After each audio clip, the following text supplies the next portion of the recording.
All right, so let's in between this keyframed. Sorry, so let's yeah. I'm just gonna. All right, so let's do the in betweens on this. So if we look up here, you'll see that I've got 1, 2, 3. Well, actually, yeah, I've only got 1, 2. I've got 3 in betweens to do. This is going to be really fast. So I'm just going to go to the next frame. And what I'm doing is I'm just clearing that one, and that one. All right, so in this case, now I'm going to turn on my light box. So all this time I've been operating without a light box, except when I was doing the breakdown. And I think I can turn off my my blobby breakdown. So I can't really see my frames. So I'm going to go into my light table and just punch those up so I can. Yeah. And, you know, adjust your light box so that it suits your needs, right? Don't just have one setting and then forget it, right? Because you never know. It's like you might need to. All right, so first things first is I'm looking at the spinal column here. And the in-betweening requires that you move things, so.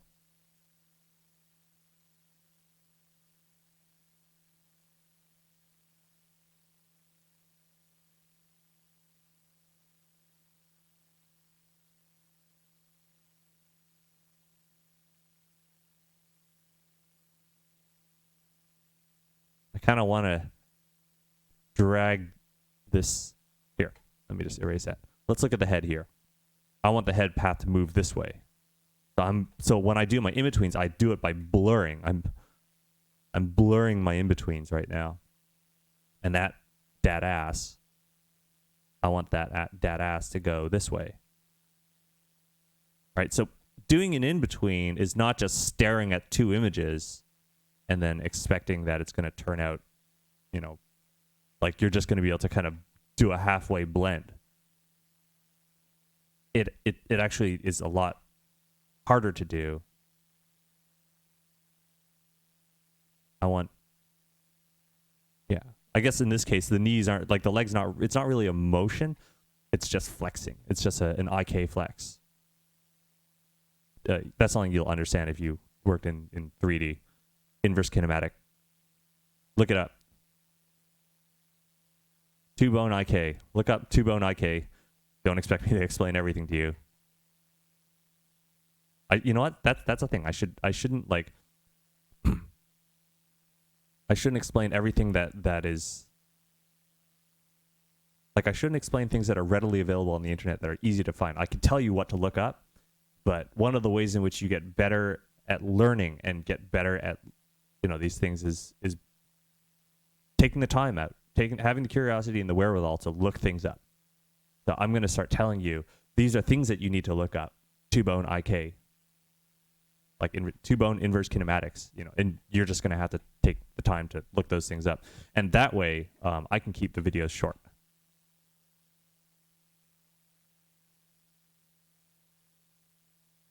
I know people like to have all their information in one place, but when we do that, the videos get really long and it turns out to be a lot of information to take in at once.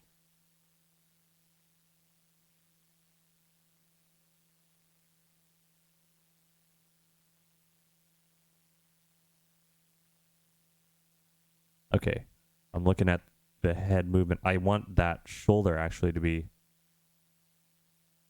like this is only the motion path. It's not the actual spinal column. Yeah, so the spinal column goes this way. And I need her body to follow.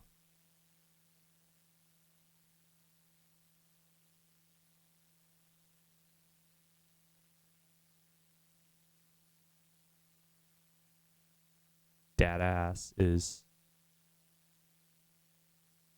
let's move that up here. I need dad ass to come out.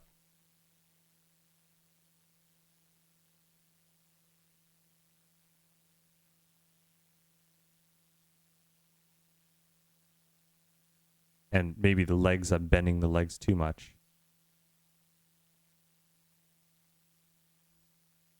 Oh, right. What am I doing? Let's get rid of that. Let's get rid of that. Okay. So you can tell immediately I'm having some issues with this. You know what? Let's start over again. And that's the thing, is that you got to be willing. You got to know when things aren't working out for you. Right? You got to be flexible. So I think in this case, I need to do mass, or I got to do mass ass tracking or ass mass tracking. So in this case, this I'm looking at the mass of her ass, and I'm moving it through, right, like this. So there's this bean shape, right? There's this, if this is the bean shape of her butt,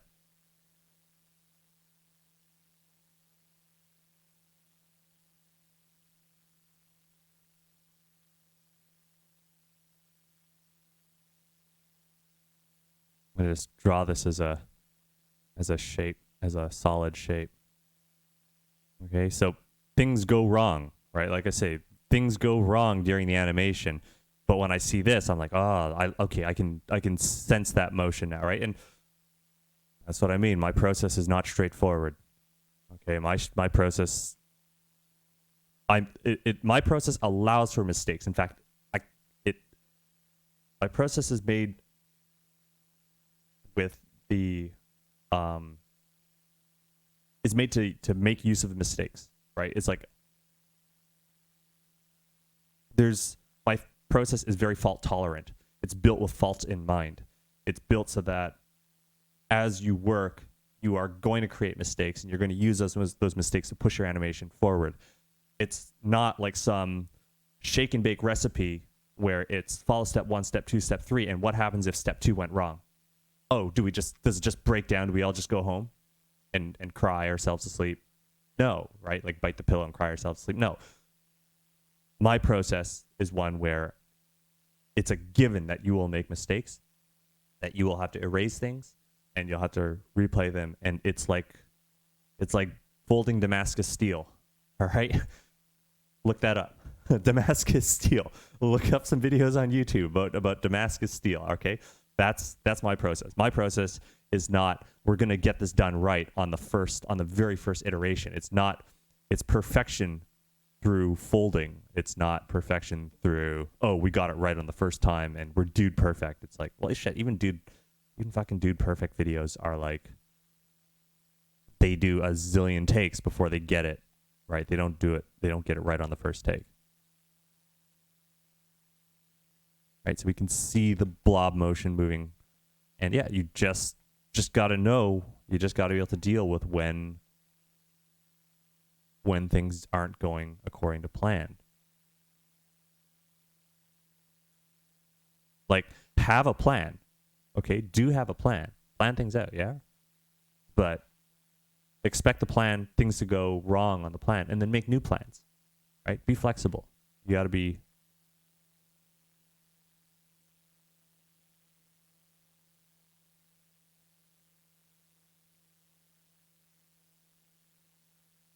be able to like roll the punches. Right now I'm looking at this and I'm like, this is good, because now I can kind of sense the mass of all the knee joints.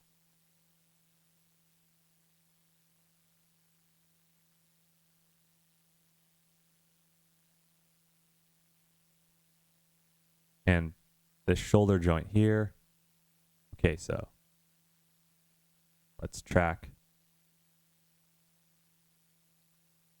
No, I don't like that. I need that in-between frame. So it's not just enough to bridge the two frames, right? It's not just to say, oh, we're going from this point to this point. It's how, like, doing an in-between is figuring out how we get from here to here. It's getting better.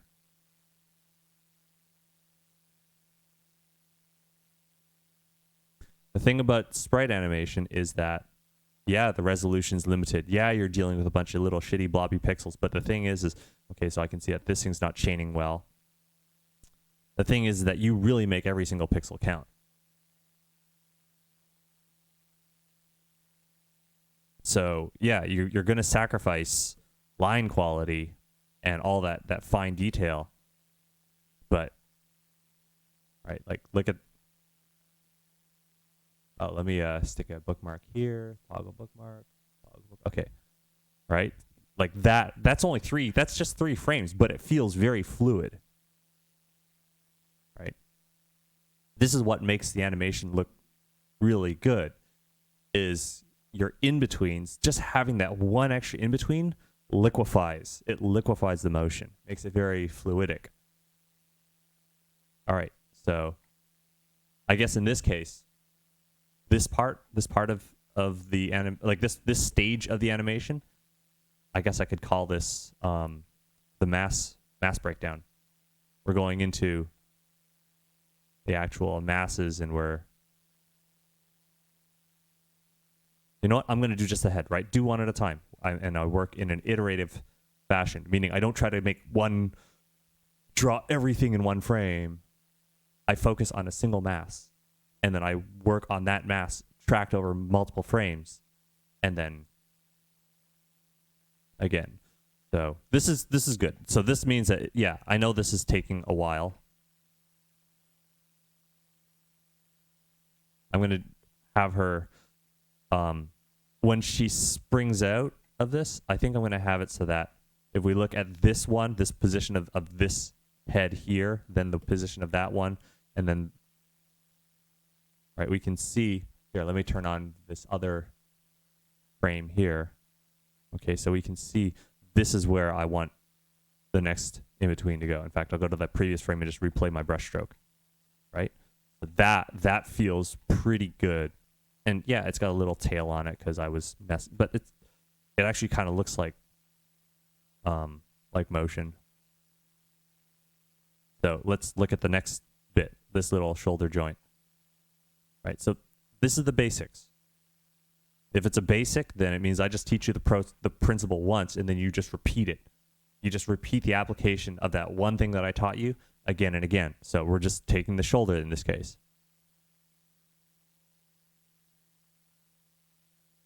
It feels like that shoulder joint should be about there. Yeah, seems legit. Next. Right, the motion of her ass. Looks like she's kind of thrusting her pelvis forward just a bit. Giggity. Okay, so one thing I'm noticing is this kind of there's this, I don't know, angulation. You can see how it's stretching, right? It's kind of stretching that way. And I don't like that, right? I actually want it to be more this way. So there's like this shape nuancing that's occurring right now. And then in between,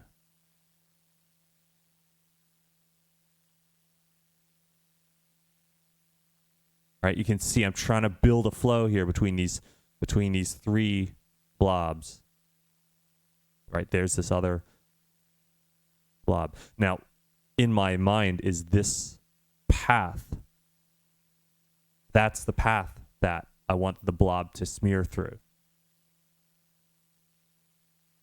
Right, so I'm envisioning the whole path as this liquid movement, as this fluidy blob movement. Oops. Okay, so that was a no-no because I went and I destroyed my other lines, but right, I can just kind of see, oh, that's not that ain't right, yo. Okay.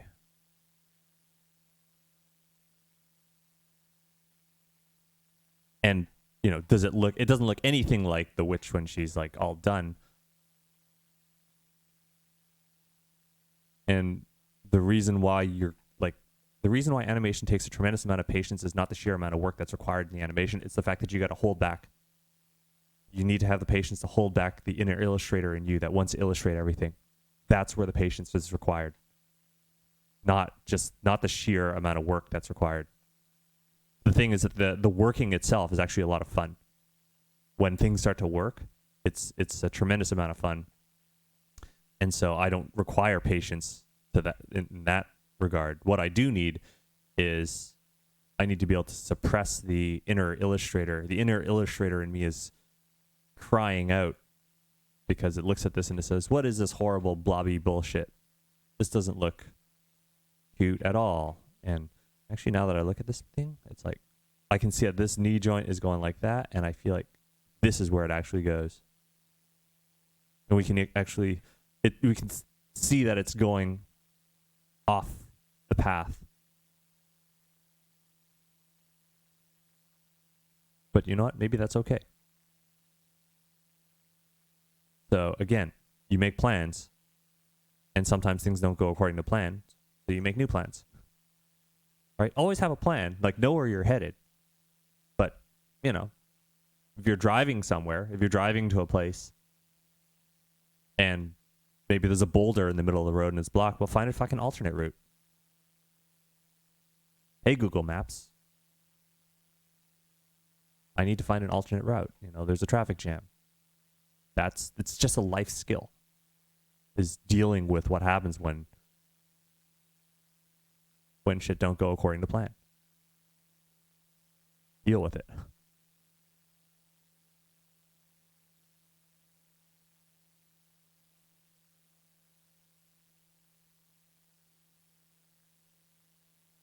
Get that shoulder joint up.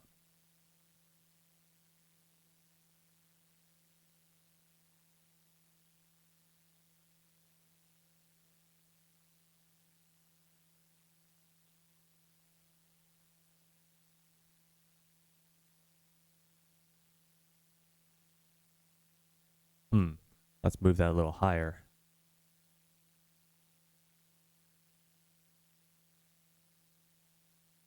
Nice thing about splitting videos up like this is that, I mean, the rest of this video is literally just going to be me applying this same technique over and over again.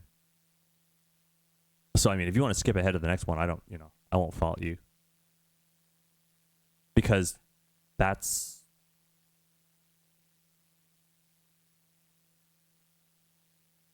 Like I say, it's just applying. It's once you find the basic, right? It's just you have to be able to apply the same basic again and again.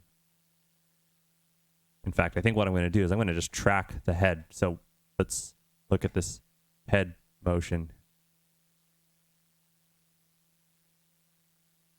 Oops, right.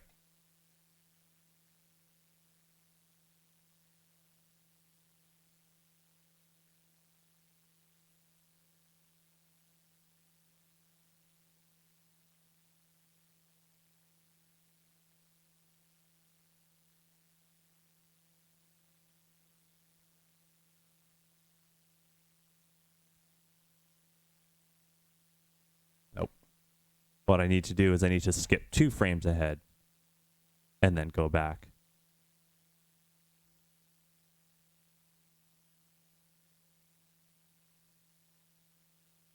Then let me turn off my light table, because that thing is actually confusing me.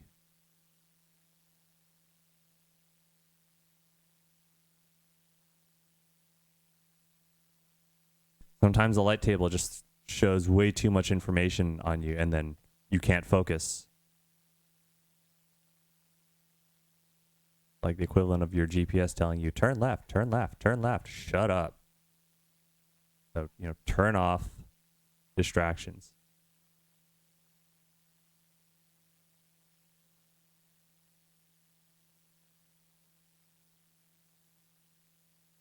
It's also how it is with, you know, book smarts. One of the problems with book smarts is, you know, people remember a thing. They think that they have to maintain a thing that they learned in the book smarts. They got to keep that like in the conscious stack of their mind. And it's just a burden.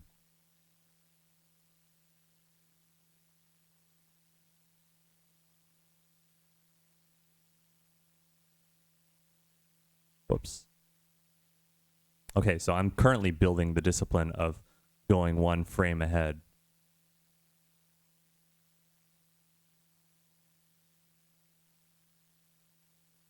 Okay, so you know what? For those of you who haven't skipped ahead, you get your reward for not skipping ahead is actually realizing that, partway through,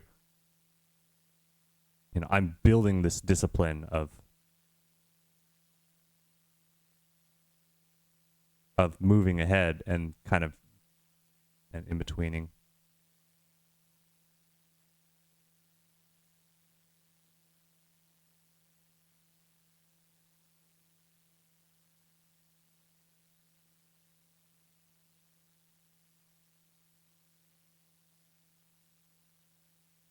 So what I'm seeing is this. I'm seeing this kind of a blob that's curling, right? It's performing like a big curly poop, right? So it's curling.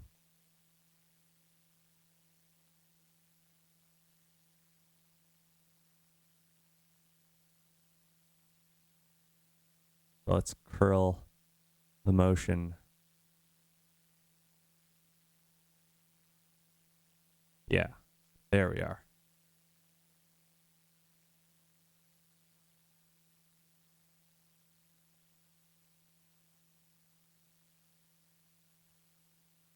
And to learn a thing, I mean, again, right, you got to, this is where practice is involved. Now, the wonderful thing about animation is the fact that you've got to do so many frames of animation. Practice is already built into the process, right? It's like you're going to get to apply that process again and again, right? So how to get better at animation, just fucking do it. Do lots of it,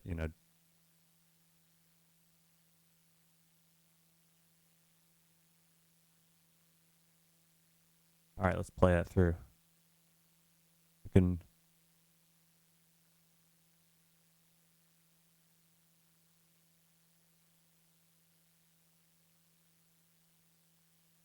still a bit. One of the reasons why it's kind of spotty or herky-jerky is we're seeing lots of like we can definitely catch the motion of all of it.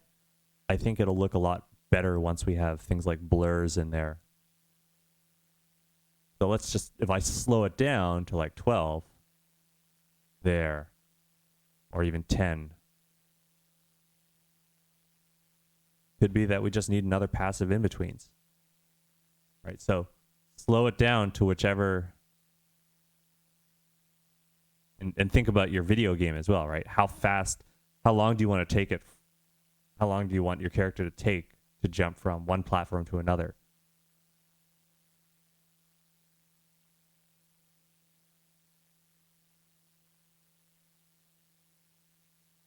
To jump that height. That actually seems about right. So I brought it from 15 to 10, and it actually feels a lot more weighty. There's a lot more oomph to it. Yeah, all right. So let's stop the video here, and then let's do another pass of in-betweens.